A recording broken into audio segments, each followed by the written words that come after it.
Buenas tardes, ingeniero. Buenas tardes, ingeniero. Buenas a todos. Muy bien, vamos a dar inicio ya. Para eso, presentar o compartir más bien la presentación.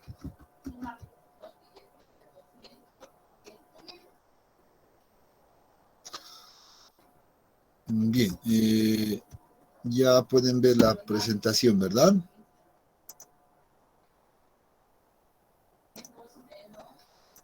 Sí, ingeniero. Muy bien, bueno, a ver, regresaremos un poquito atrás solo para recordar lo que habíamos visto la anterior clase, ¿no? Habíamos hablado de algunas reglas que hacían referencia para hacer la construcción de una red de flujo, ¿no es cierto? Entonces, habíamos visto las condiciones de frontera impermeable, condiciones de frontera permeables en ambos casos, ¿no? Tanto en flujos confinado y flujo no confinado, solo para recordar aquello. También habíamos definido lo que era un canal de flujo y lo que era una caída equipotencial, ¿no es cierto?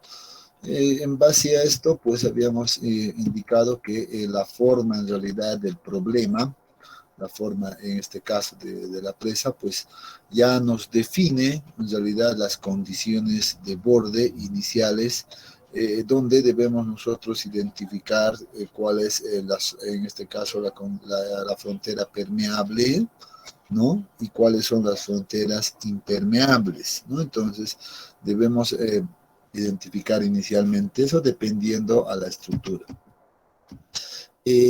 Por otro lado, también aquí habíamos visto, pues, en el caso de flujo no confinado, ya en una presa de tierra, pues cuáles eran las condiciones de borde iniciales, ¿no? Y aquí estábamos teníamos más bien el borde de entrada y el borde de salida, o fronteras permeables, si quiere, y las fronteras impermeables, pues con un trazo lleno, ¿no? Entonces, habíamos visto este detalle, y ahora, pues, nos falta ver cómo determinamos el caudal de flujo, ¿no? Porque si bien hemos dicho al inicio, nosotros dibujamos una red de flujo, ¿no? Dibujamos una red de flujo para determinar o para conocer qué cantidad de agua va a circular a través de esa red de flujo, ¿no? Entonces, hasta la anterior clase solo nos habíamos dedicado en revisar cuáles eran esos criterios mínimos o esas reglas de cómo dibujar una red de flujo, ¿no? Pero todavía no habíamos hablado de cómo vamos una vez dibujado la red de flujo, cómo determinamos la cantidad de agua que pasa a través de esa red de flujo. Por tanto, ahora vamos a ver ese detalle ya en los siguientes en el siguiente slide, o básicamente en este slide, si más no me equivoco, pues vamos a ver la cantidad de flujo que pasa inicialmente, inicialmente por un canal de flujo. Sabemos que un canal de flujo es el espacio o el lugar geométrico comprendido entre dos líneas de flujo, por definición, ¿no? Hace un momento lo hemos vuelto a ver. Entonces, hay que determinar, dice inicialmente, qué cantidad va a pasar por ese canal de flujo. ¿Ya? Entonces, si nosotros tenemos una red de flujo ya dibujada, vean, con todos los criterios que hemos considerado, ¿ya? Entonces, ahora queremos determinar el caudal que circula, ¿ya? Inicialmente dice por un canal de flujo. Este es el canal de flujo. Aquí tenemos varios canales de flujo. Entonces, vamos a empezar en encontrar el caudal que circula seguramente como delta Q, inicialmente acá, ¿ya? Un cierto caudal que va a circular por un canal de flujo. Y si yo tengo varios canales de flujo, pues voy a decir que aquí hay varios delta Qs, ¿no? Aquí hay otro, aquí hay otro, aquí hay otro delta Q solamente para este ejemplo.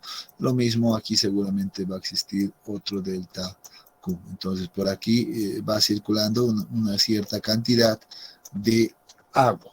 Y si yo sumo todos estos de acá, ¿no? Si yo sumo todos estos de acá, pues entonces, vean, si yo lo sumo, todo esto, seguramente voy a tener el caudal total que va a circular por toda la red de flujo. Ese es el principio básico que debemos entender. Entonces, lo primero que nosotros hacemos es determinar qué cantidad de agua circula por un canal de flujo. Ya, entonces vamos a ver ese detalle inicialmente. Y entonces vamos al siguiente slide y vemos ese procedimiento. ¿Ya? Entonces, para aquello vamos a suponer nosotros, ya que hemos extraído una pequeña porción donde podemos observar tal vez las líneas de flujo y unas líneas equipotenciales, para cuales vamos a suponer que estas son las líneas equipotenciales y estas las líneas de flujo. Simplemente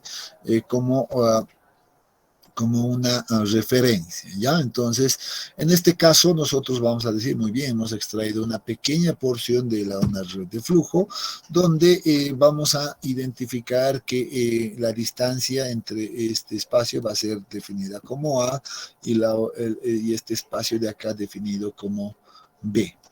Asimismo, si nosotros instalamos un piezómetro que esté sobre esta línea equipotencial, pues sabemos que nos va a marcar un cierto nivel de agua, y si instalamos otro por acá, pues se va a dar una caída equipotencial acá, ¿no es cierto? Eso ya lo hemos visto anteriormente, estamos recordando un poquito solamente esos conceptos. Entonces aquí delta H para este caso va a ser una caída equipotencial. Se ha producido una caída de carga en este caso. Bueno, ahora vamos a decir, pues, para entonces encontrar el caudal que va a circular, acá debemos aplicar la ley de Darcy inicialmente. Y recordamos ese concepto o esa ley de Darcy. ¿Qué nos decía la ley de Darcy? ¿Quién recuerda?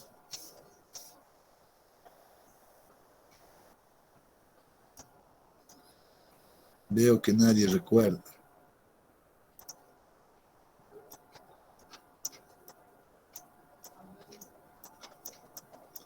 Parece que les va a ir mal en el examen.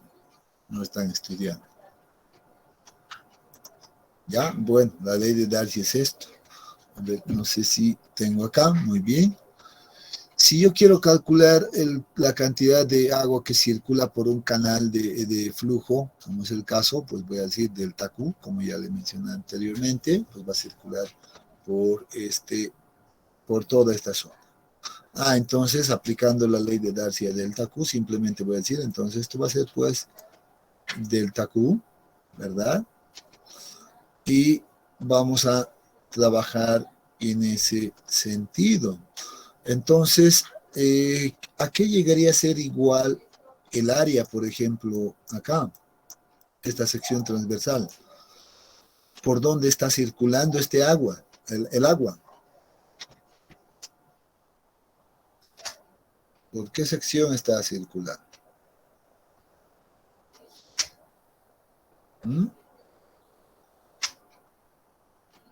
Noten que esta distancia es B, entonces el agua está ingresando por B, entonces B, pero también uno debe imaginar que perpendicularmente hay un espacio acá de frente que debe ser considerado como la unidad.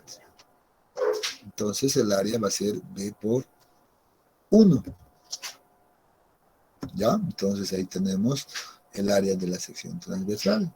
Y el gradiente hidráulico, ¿cómo vamos a definirlo acá? ¿Cuál sería el gradiente hidráulico para este esquema?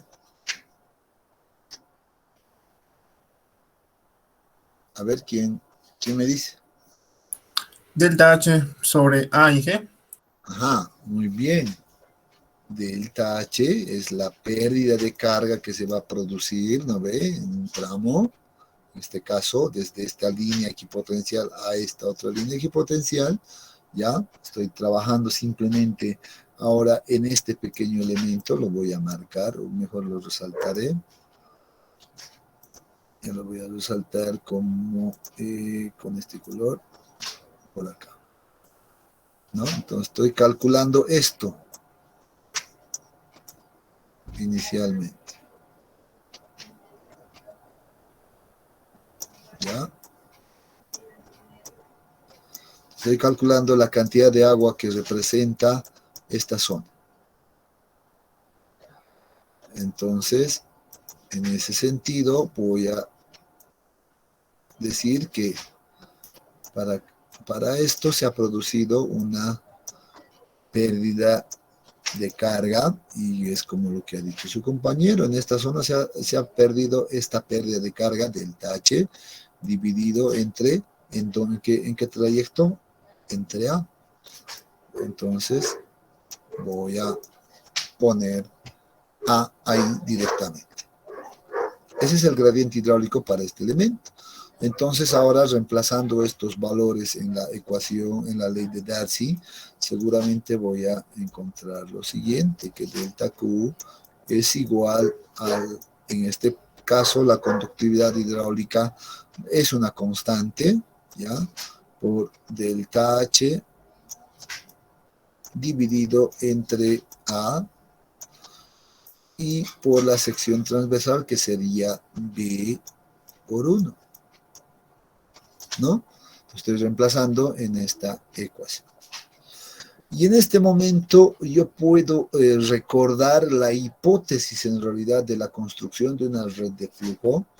Y la hipótesis consistía en considerar de que este elemento debería de ser cuadrado.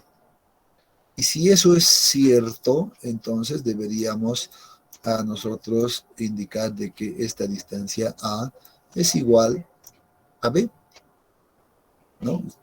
Suponiendo esa hipótesis que hemos tomado en cuenta. Y si eso ocurre, pues vean que esta A se va a eliminar con B, y me va a quedar básicamente pues como delta Q va a ser igual a la conductividad hidráulica por delta H. Ahora, hasta aquí voy a ponerlo como ecuación 1, ya, ahí lo voy a dejar de momento, y en este punto voy a hacer el siguiente análisis. Si bien estoy ahora calculando, ahorita lo que he hecho es simplemente el análisis para este elemento de acá. Sin embargo, yo sé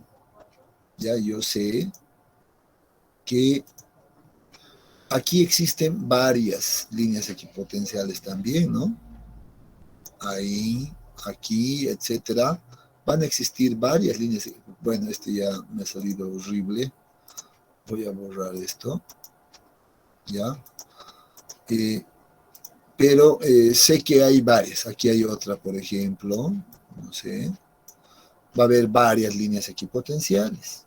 Entonces, ¿qué vamos a tener? Si yo instalo otro piezómetro por acá, perdón, está muy sensible y se me está yendo por otro camino que no quiero. Si yo instalo, les decía, otro piezómetro por acá, pues voy a tener otra pérdida, otra caída. Y en teoría, si nuevamente esto es cuadrado, ya es nuevamente la hipótesis, esto debería de volver a ser igual a A, y por tanto la pérdida de carga que se va a producir acá también debería de ser delta H, y delta H debería de repetirse en cada caída equipotencial, o sea, debería de ser uniforme, ¿no?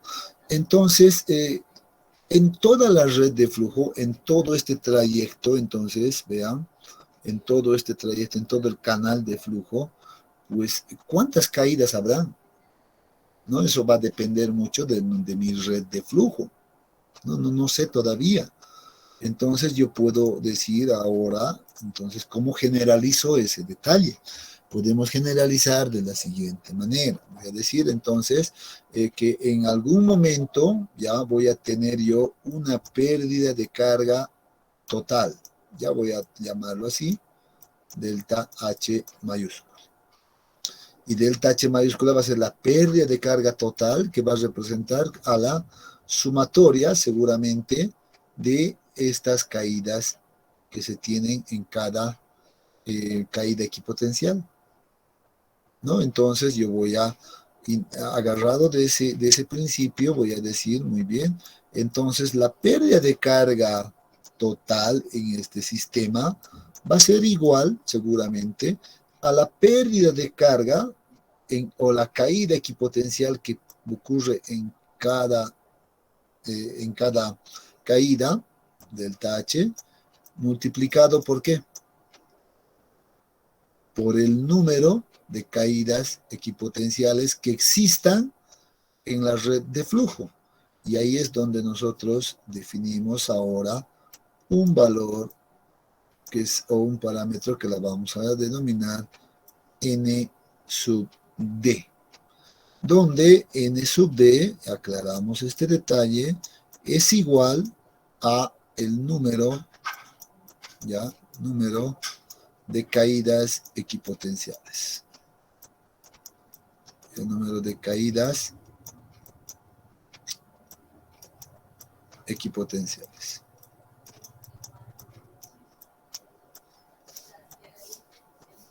Equipotenciales.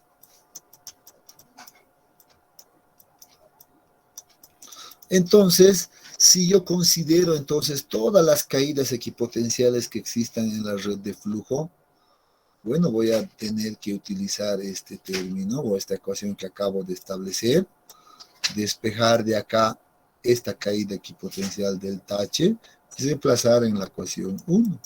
Esta sería mi ecuación 2 probablemente, y decimos reemplacemos 2 en 1, ¿no? Reemplazamos 2 en 1 y lo que vamos a tener seguramente va a ser igual a delta Q.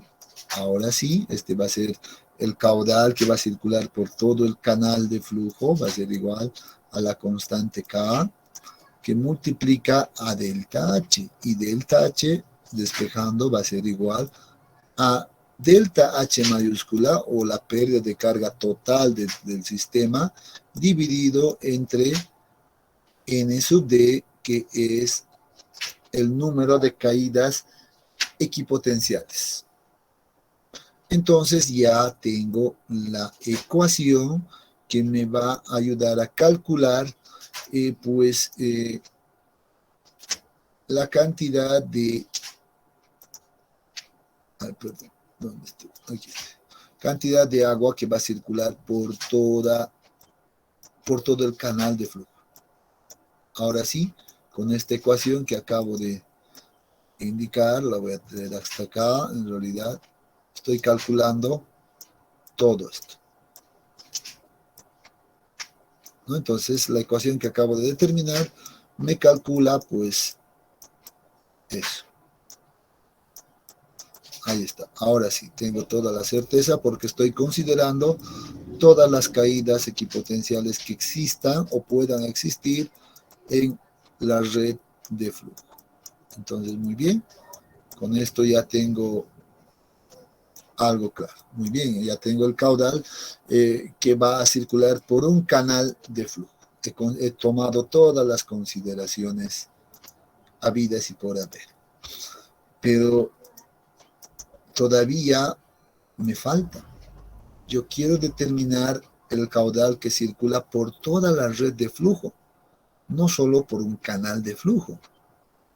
Entonces seguramente voy a imaginar nuevamente que aquí voy a tener pues varios canales de flujo, ¿no es cierto? No sé, dependiendo de la red de flujo, pues voy a tener varios canales de flujo por donde van a circular varios delta Qs, ¿no? Van a estar circulando ahí a través de los diferentes canales de flujo. Entonces, ¿qué debería de hacer? Entonces yo he dicho nuevamente, hace un momento ya lo dije, el caudal total que va a circular por toda la red de flujo va a ser igual a la sumatoria de los caudales que circula por un canal o por los canales de flujo. Entonces yo sé que el canal de flujo es delta Q. Y ahora vamos a introducir una nueva variable que represente al número de canales de flujo. Y a ese le denominamos N sub F. Entonces, N sub F va a ser, la voy a anotar acá, ¿ya? N sub F es igual al número de canales de flujo.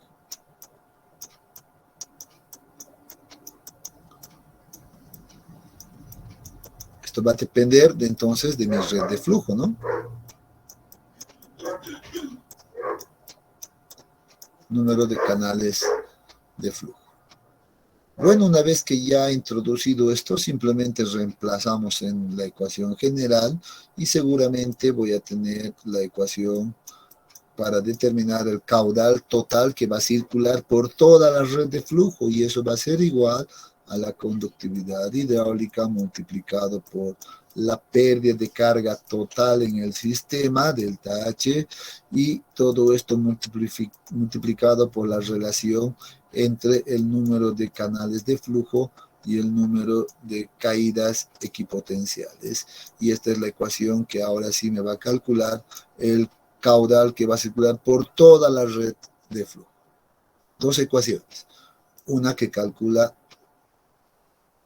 la cantidad de agua que circula por un canal de flujo y una segunda que calcula el total de caudal que circula por toda la red de flujo.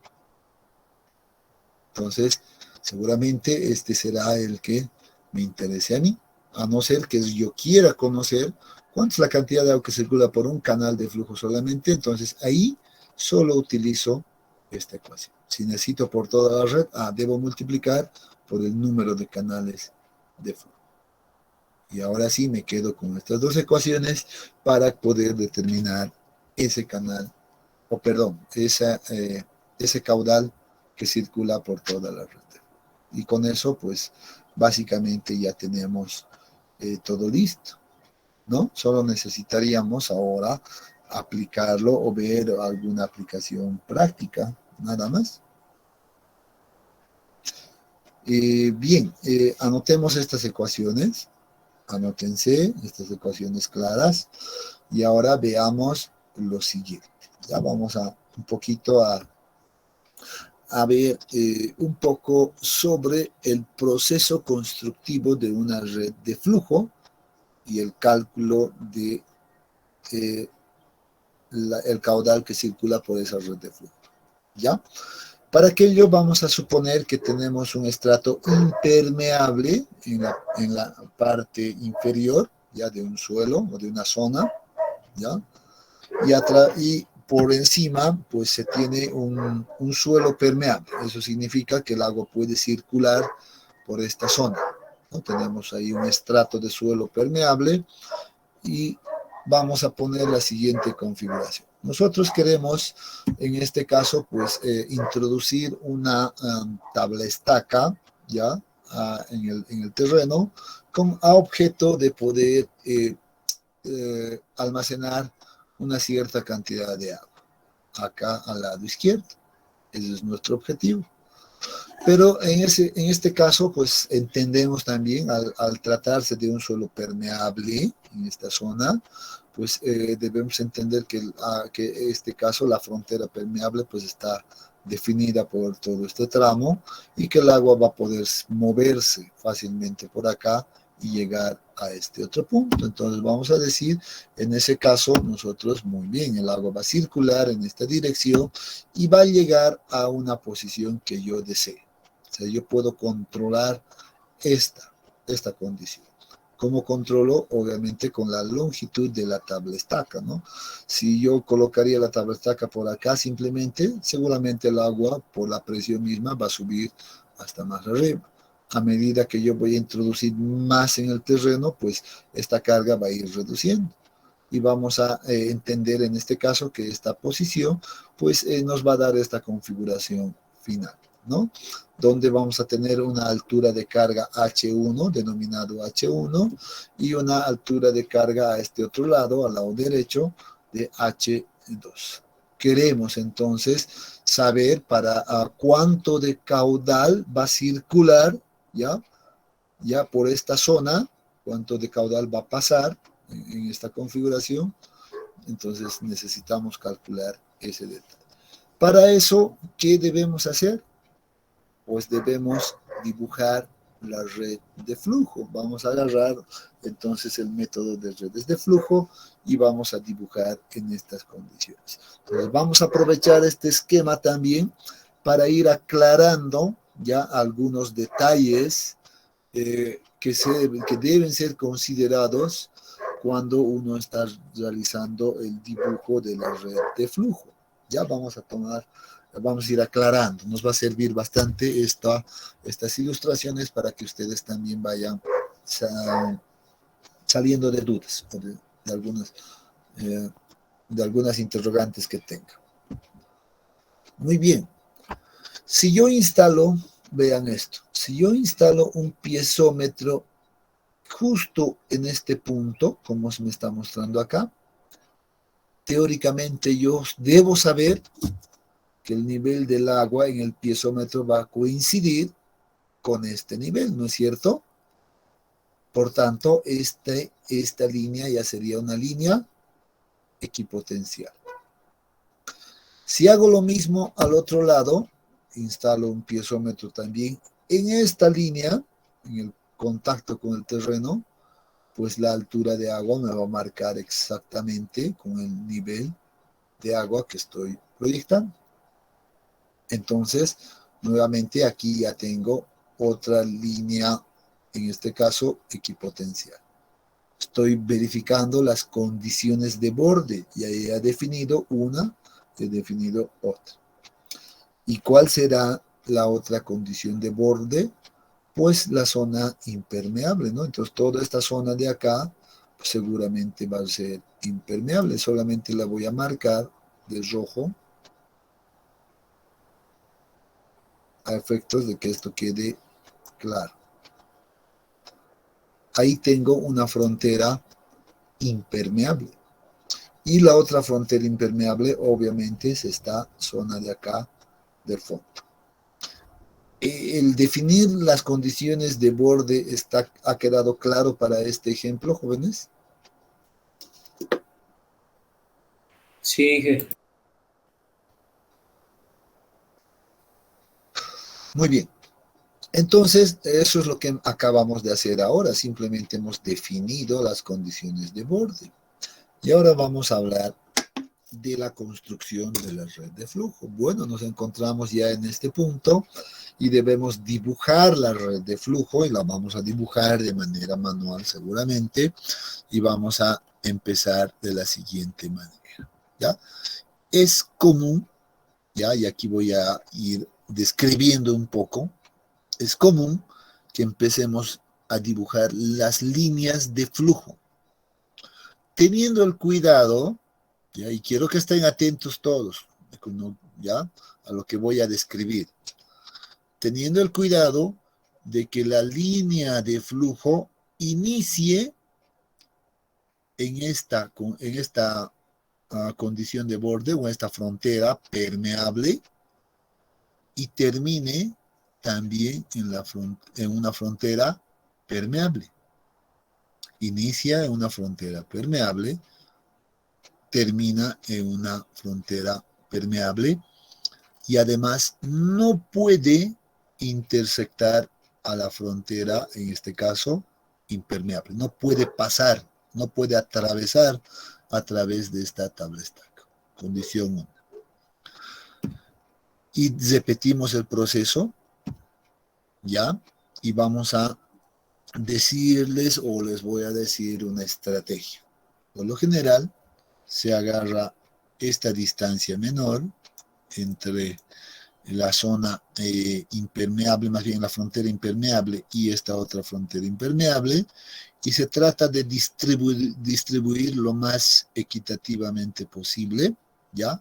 De tal manera de que ingresen, ¿ya? O que tengamos, más bien, entre 4 canales de flujo, aquí estoy viendo ya los canales de flujo, ¿no? 1, 2, 3, 4, entre 4 a 6 canales de flujo. Es la recomendación, entre 4 a 6. En este caso, bueno, se ha visto conveniente de trabajar con 4 canales de flujo, por tanto he colocado 3 líneas de flujos adicionales acá. No se olviden que aquí ya hay una línea de flujo, ¿verdad? Esta frontera impermeable me define ya una línea de flujo.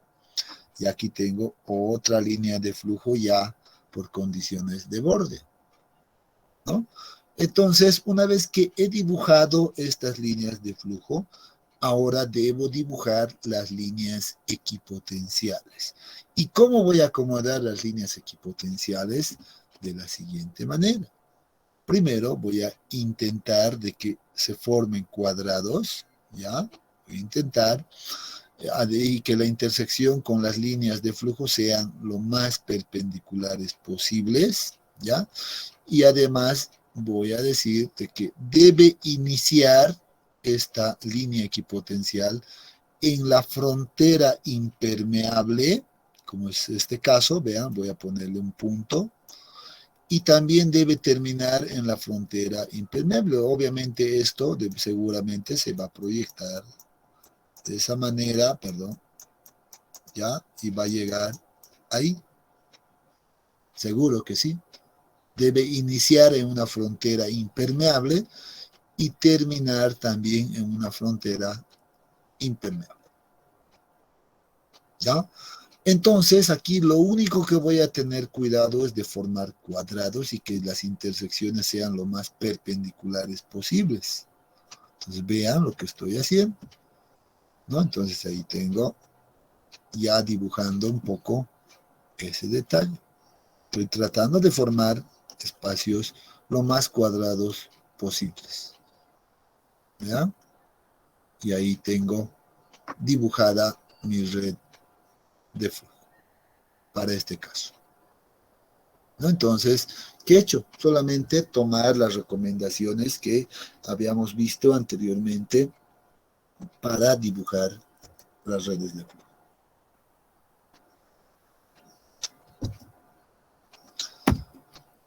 Ahora, lo que vamos a hacer es enumerar, ya vamos a enumerar a las líneas equipotenciales y a las líneas de flujo. Primero, estamos enumerando, en este caso, los canales de flujo. Más bien, vean, aquí hay un canal de flujo, aquí hay un segundo canal de flujo, el tercer canal de flujo, y ahí tenemos 4 canales de flujo. De la misma manera debemos enumerar a las caídas equipotenciales. Entonces aquí tenemos una caída, 2 caídas, 3, 4, 5, 6, 7, 8, 9 caídas equipotenciales. Entonces lo que he hecho es enumerar simplemente en función a la red de flujo que he dibujado. He dicho, aquí tengo 4 canales de flujo y tengo 9 caídas equipotenciales. Entonces, una vez concluido aquello, yo debo anotar esto.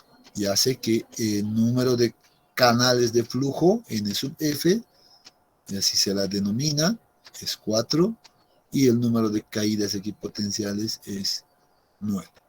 Entonces, de la red de flujo que yo he dibujado, que hemos dibujado, jóvenes, entonces encontramos ya estos datos que son importantes para determinar el caudal que circula por la red de flujo.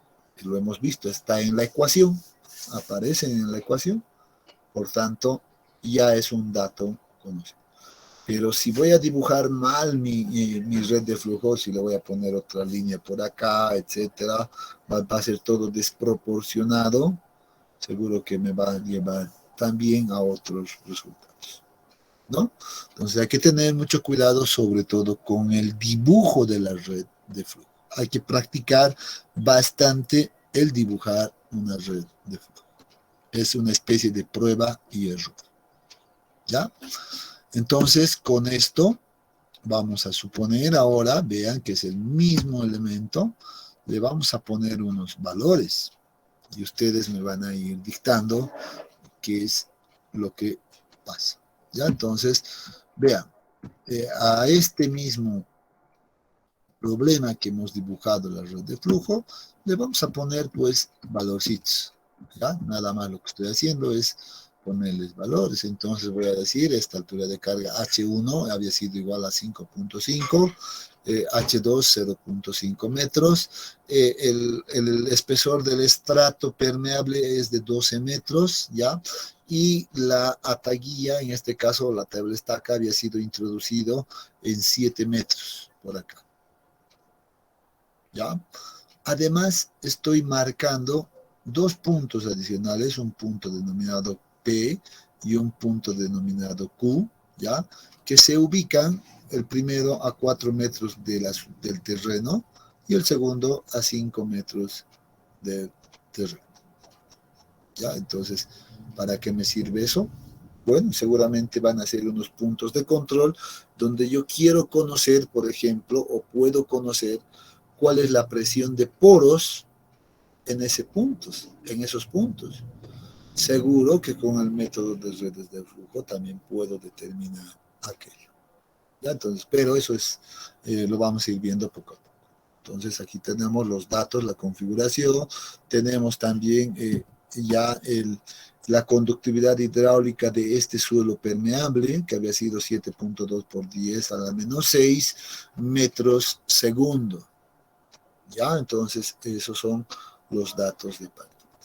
Entonces, el problema consiste en determinar cuál es el caudal que circula por la red de flujo, inicialmente, ¿ya? Y cuál es, por ejemplo, la presión de poros en el punto P y en el punto Q. Entonces, vamos a ver cómo hacemos ese detalle, ¿ya? Entonces, a ver, veamos nuevamente. ¿Qué deberíamos hacer en este momento? Dibujar la red de flujo. Entonces vamos a repetir el proceso. Sé que ya lo hemos hecho, pero vamos a repetir ese proceso. Sin embargo, vamos a recordar también la ecuación que hemos definido hace un momento para determinar el caudal que circula por toda una red de flujo, ¿no? Esto lo hemos demostrado. Bueno, la vamos a tener presente por ahí y empecemos a repetir el proceso de dibujar la red de flujo. Una vez que hemos dibujado la red de flujo, esto resulta ser sumamente simple porque conocemos ya el número de canales de flujo y número de caídas equipotenciales, que son los datos necesarios acá. ¿Cuánto era el valor de la conductividad hidráulica? 7.2 por 10 a la menos 6, ¿no? Metros segundo. Anoten, por favor. ¿Y cuánto será delta H? ¿Cuánto es delta H? A ver, ¿quién me dice? 5, ingeniero. 5 metros, correcto, porque sé que es la diferencia de esta condición de entrada y la condición de salida. Por tanto, tengo acá, si tomo como referencia ya sea esto o esto, voy a tener 5.5 menos 0.5 es 5 metros. Por tanto, aquí está ese valor de primero de la conductividad hidráulica, perdón, se me ha ido, y delta H es igual a 5 metros. Y vean qué tan simple y rápido también hemos determinado el caudal que circula por acá. ¿Cuánto le sale?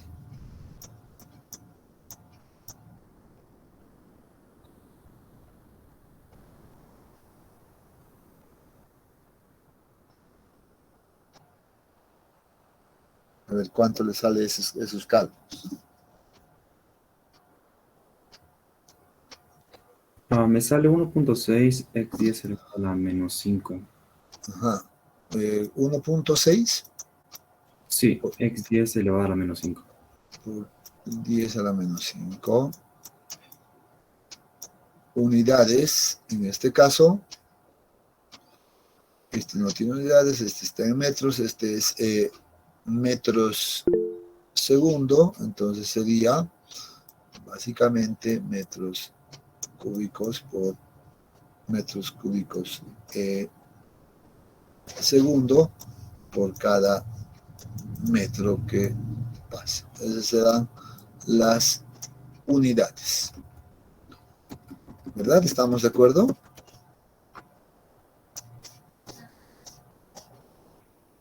Sí, creo que sí, hay alguien ha escrito igual en el chat, el mismo valor, correcto, estamos muy bien. Entonces, si se dan cuenta en este punto, jóvenes, pues el determinar el caudal que circula por una red de flujo resulta ser sumamente simple. Lo único complicado que tal vez uno puede considerar es el dibujar la red de flujo, ¿verdad? Tiene que entonces practicar bastante, realizar los dibujos de la red de flujo.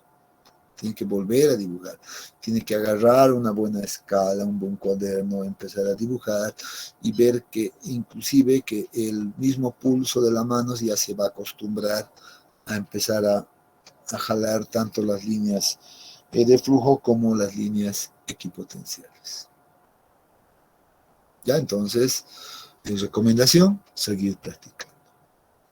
El otro punto, pues lo vamos a dejar de momento, ya de momento lo vamos a dejar, el determinar las presiones de por. Vamos a ver eso con más detalle, pues un poquito más adelante, ya, o tal vez el día de mañana directamente, ya. Pero, a ver, solo para consultar, si tienen alguna pregunta hasta este punto.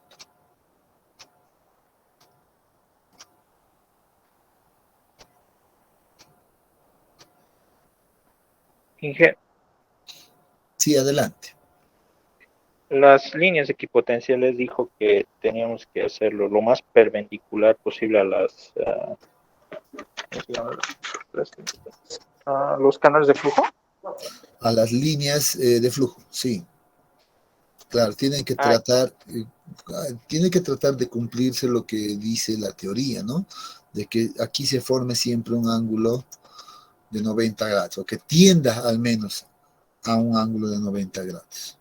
Esa es la única condición que hay que cuidar.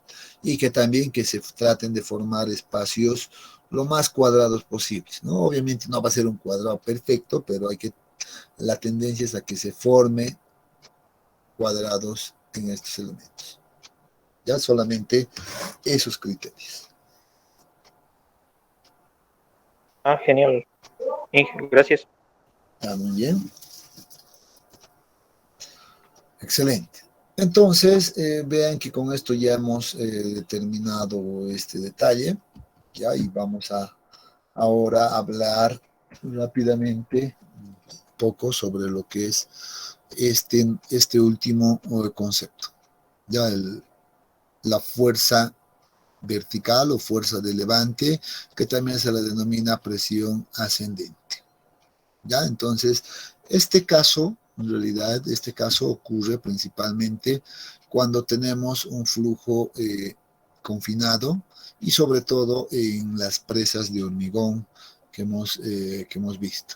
¿Ya? Entonces, en este caso, como dice ahí, el agua que fluye por debajo de la estructura genera una presión en la superficie de contacto que tiende a levantar a la estructura. Ya entonces dice, por tanto, se debe realizar un análisis de estabilidad o determinar cuál es la presión que va a actuar en la base de la presa, en este caso, en la presa de hormigón. Ya entonces vamos a ir poniendo ciertas ciertos conceptos. Entonces dice la presión de poros en cualquier punto de la superficie de contacto se determina con la siguiente ecuación.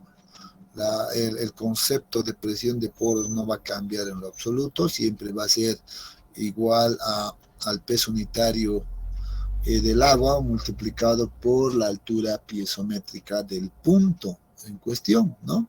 Entonces no va a cambiar. Pero ahora aquí, como estoy en un método de redes de flujo, debo establecer cómo voy a determinar pues la altura piezométrica en este método, en estas condiciones, ¿no? Para esto, dice, primero se debe calcular la altura piezométrica y sé que la altura piezométrica pues va a cumplir con la ecuación de Bernoulli que habíamos establecido al inicio, pero adicionando un componente, en este caso en particular, que corresponde a la caída equipotencial que le corresponde al punto. Hemos visto que en una red de flujo, pues en cada caída equipotencial se va a dar una pérdida de carga, ¿no es cierto? Entonces, con ese concepto, pues a la ecuación de Bernoulli que nosotros teníamos principalmente, pues también le adicionamos esa caída equipotencial que le corresponda a cada punto. Por tanto, la ecuación para determinar la altura piezométrica en cualquier punto por debajo de la estructura, pues vamos a tener esta ecuación que va a ser igual a la altura total de carga que se encuentra en el borde, además de entrada, menos la altura potencial del mismo punto y menos la pérdida de carga o la caída de carga que le corresponde al mismo punto, ¿no? Entonces, con esta ecuación voy a poder determinar la altura piezométrica y una vez que encuentre esto, reemplazo acá y determino la presión de poros, ¿no? ¿Qué datos conozco de aquí? Este es un dato conocido de acuerdo a la condición del problema y ahora lo vamos a ir viendo con más detalle. La altura potencial es un dato que también conocemos, ¿no? Sabemos que es la distancia desde un punto de referencia al punto donde vamos a medir, en este caso, pues, la presión de poros. Entonces es un dato conocido. La única incógnita que aparece acá, pues, resulta ser esta. ¿Cuál es la caída en potencia que le corresponde al punto en cuestión? Entonces, lo único que estamos haciendo ahorita es recordar ecuaciones que ya habíamos conocido, incorporando simplemente este pequeño elemento, nada más. Después debería de ser ya ecuaciones conocidas. En base a esto, entonces vamos a decir lo siguiente, muy bien. Entonces, para determinar la pérdida de carga, ese valor de delta H sub I, ya indicamos que existen, o la literatura nos presenta diferentes métodos, ¿ya? Y uno de los métodos principales es el método de redes de flujo, ya el métodos numéricos, el método de Lie, etc. Aparecen varios métodos ahí para encontrar esa caída equipotencial. Entonces, en este caso, nosotros vamos a ver inicialmente el método de redes de flujo. Y como estamos hablando justamente de este método, dice, en este caso, la bibliografía nos presenta ya que esa caída equipotencial puede ser calculada con esta ecuación, que es igual a la pérdida de carga total del sistema, delta H mayúscula, por eso, ¿ya? Dividido entre, vean, el número de caídas equipotenciales, N sub D, que ya hemos definido hace un momento, ¿no? Número de caídas equipotenciales multiplicado por un valor N minúscula sub D sub I.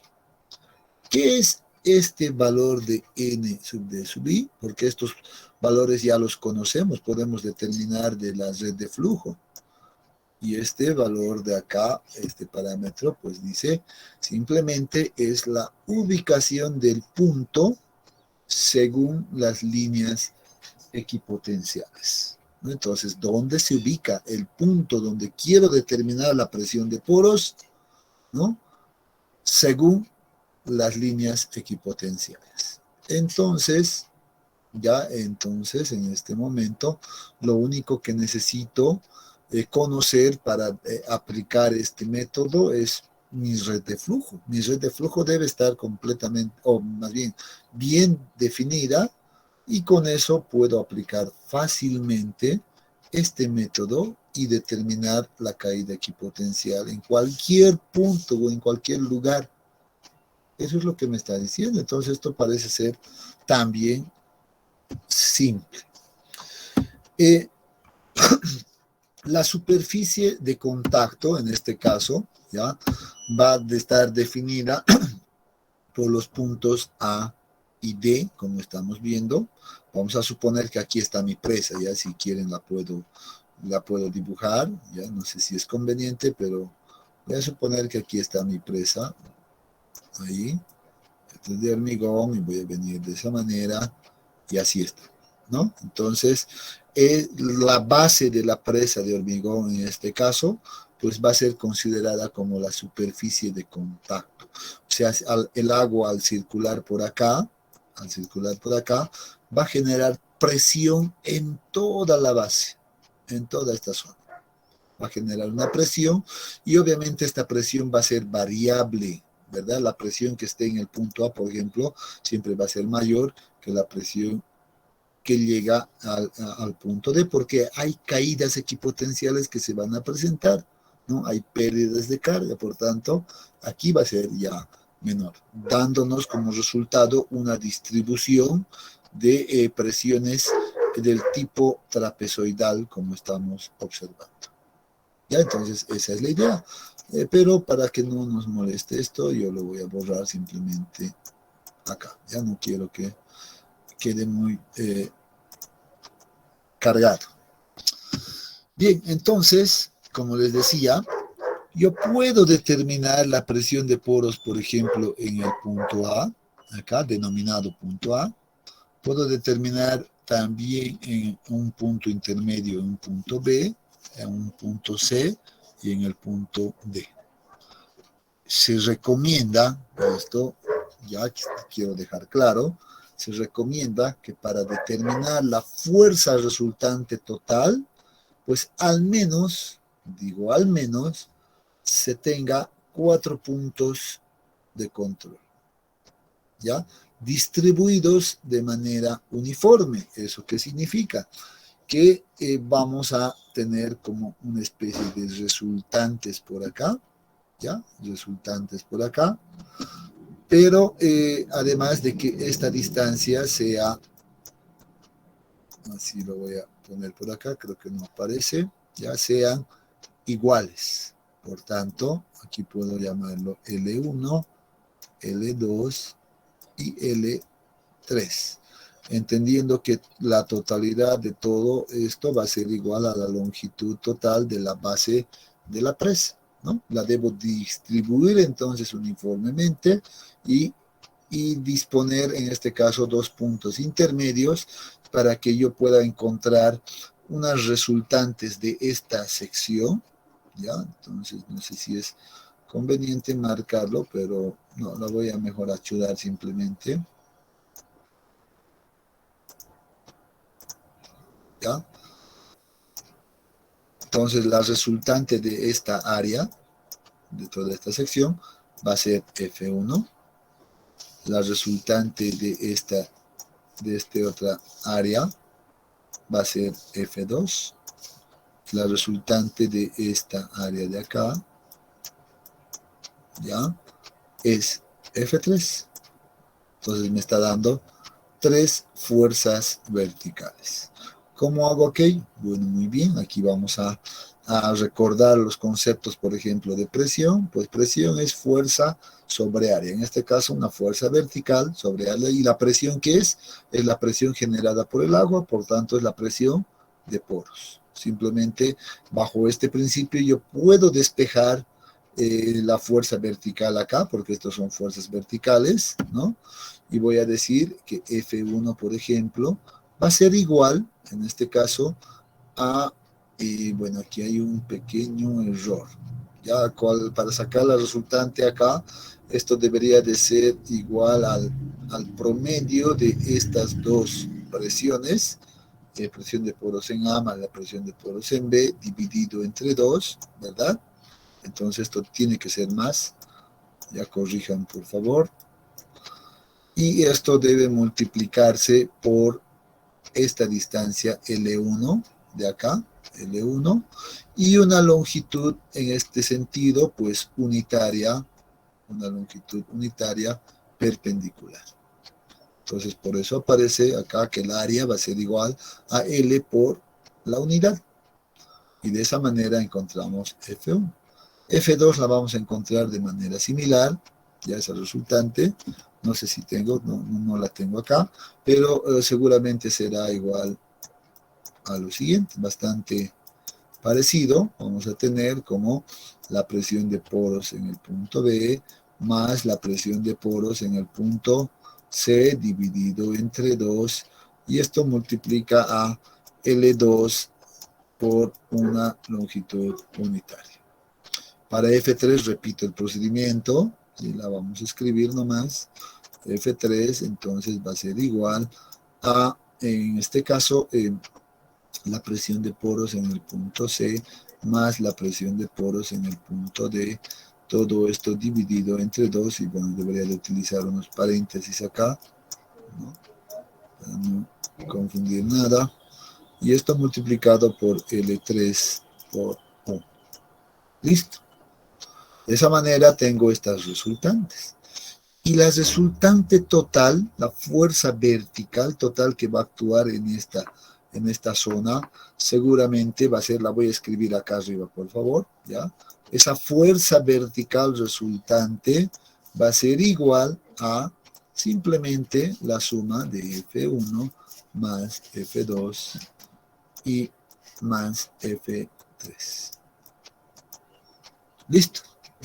Y de esa manera encuentro la fuerza vertical o la fuerza ascendente que actúa en la base de la estructura. Así de simple, siguiendo el método de redes de flujo. ¿De acuerdo? ¿Alguna consulta hasta este punto?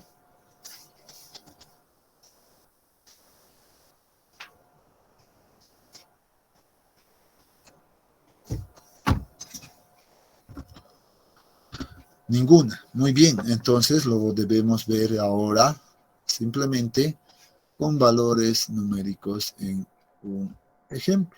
Ya, y vamos a trabajar sobre este ejemplo de acá.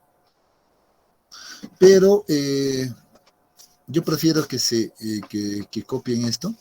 Ya, simplemente vean que es una estructura bastante simple. Ya, nos vamos a dar unos valores seguramente. No sé si ahorita no está con valores, pero nos vamos a dar algunos valores y vamos a empezar a determinar, por ejemplo, el caudal, la presión vertical y todo completo. Vamos a aprovechar este esquema, ¿ya? Pero yo sugiero que lo hagamos esto el día de mañana, por favor, ¿ya? Por hoy quedaremos hasta acá. Y el día de mañana empezamos a ver toda la parte aplicativa de lo último que hemos visto, inclusive en este esquema. ¿De acuerdo?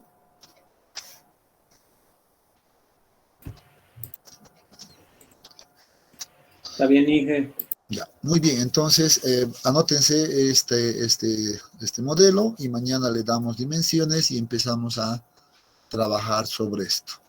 Y con eso vamos a ir concluyendo seguramente ya el día de mañana. Bien, entonces quedaremos hasta acá, jóvenes, y que tengan muy buenas tardes. Nos vemos el día de mañana. ¿Ya? Hasta mañana.